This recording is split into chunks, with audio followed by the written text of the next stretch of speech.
Tax payer যখন এই return দিবে তখন তাদের ব্যাংকের বেসিক ইনফরমেশনগুলো এই রিটার্নে চলে আসবে। এই কাজটা আমরা অনেক দূর এগিয়ে নিয়েছি। বাংলাদেশ ব্যাংকের সাথে আমরা ট্যাগ করে ফেলবো, অল কমার্শিয়াল ব্যাংকের সাথে। এখানে একটা প্রশ্ন অনেকে করেন, সেটা হলো যে এটা তো ট্যাক্স পেয়ারের একটা প্রাইভেসি। তো আসলে ট্যাক্স পেয়ারই ডাটাটা নেবেন, অফিসাররা না, আমরা দেখবো না।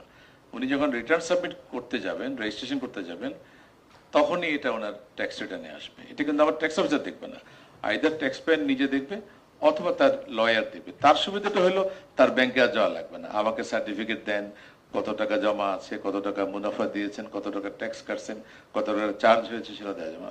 তা আমরা শুরুটা এভাবে করতে চাই। ব্যাংকগুলো থেকে কনসার্ন আছে যে আমার কোনো কারণে আমার ডেপোজিটররা এটাতে অসন্তুষ্ট হয় কিনা, তাদের মধ্যে কোনো প্যানিক তৈরি হয় কিনা। তা আমরা শুরুটা করব, ট্যাক্স পেয়ার চাইলে উনি এটা পাবেন, না চাইলে এটা পাবেন না। এবং এই চাওয়া এবং না চাওয়ার মধ্যে কিন্তু বড় একটা ঘটনা আছে। আমরা যখন অডিট সিলেকশনের জন্য পরবর্তীতে কেস ঠিক করব, আমরা যখন অনেকগুলো রিস্ক ফ্যাক্টর দিব, ডেফিনেটলি এখানে রিস্ক ফ্যাক্টর বেশি থাকবে।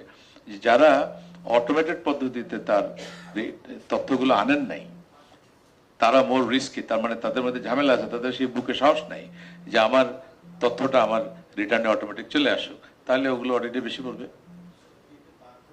না।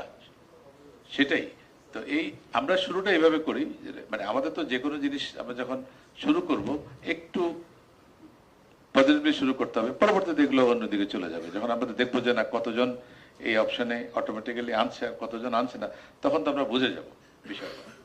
হ্যাঁ, তখন আমরা আরেকটু প্রথমে আমরা রিল্যাক্সলি শুরু করব। এইভাবে আমরা চেষ্টা করছি একটা ডিসিপ্লিন আনার জন্য। এই ডিসিপ্লিনটা আসলে আমাদের যে কর ফাঁকিগুলো হয়, ব্যাপক কর ফাঁকি হয়, এটা সত্য কথা। আবার এটাও সত্য কথা, যদি আমরা ট্যাক্সের ওভারঅল নেট না বাড়াইতে পারি এবং ট্যাক্সের যে আমাদের যে অব্যাহতিগুলো আছে, অব্যাহতির সংস্কৃতিটা অনেক বড়, সেখান থেকে বেরোতে না পারলে এটা হবে না। আর আপনাদের সহযোগিতা যেটা লাগবে সেটা হলো আপনাদের মাথার মধ্যে সবসময় রাখতে, আমরা যেই ডিপার্টমেন্টে কাজ করি না কেন, আমাদের প্রত্যেকেরই উদ্দেশ্য এক, এই দেশটাকে ভালো রাখা, দেশের জনগণকে ভালো রাখা, এটা হলো শেষ কথা। এবং আমরা প্রত্যেকেই সরকার, সরকার কিন্তু একটা।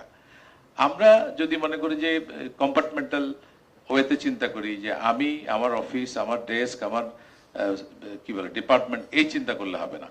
প্রতিটা ডিসিশন নেওয়ার ক্ষেত্রে চিন্তা করতে হবে যে আমার দেশের জনগণ এবং আমার দেশ এই সিদ্ধান্ত থেকে উপকৃত হচ্ছে কিনা, হলে আমি এই সিদ্ধান্তটা নিব। আর আমরা সবাই একটা লক্ষ্যে কাজ করব।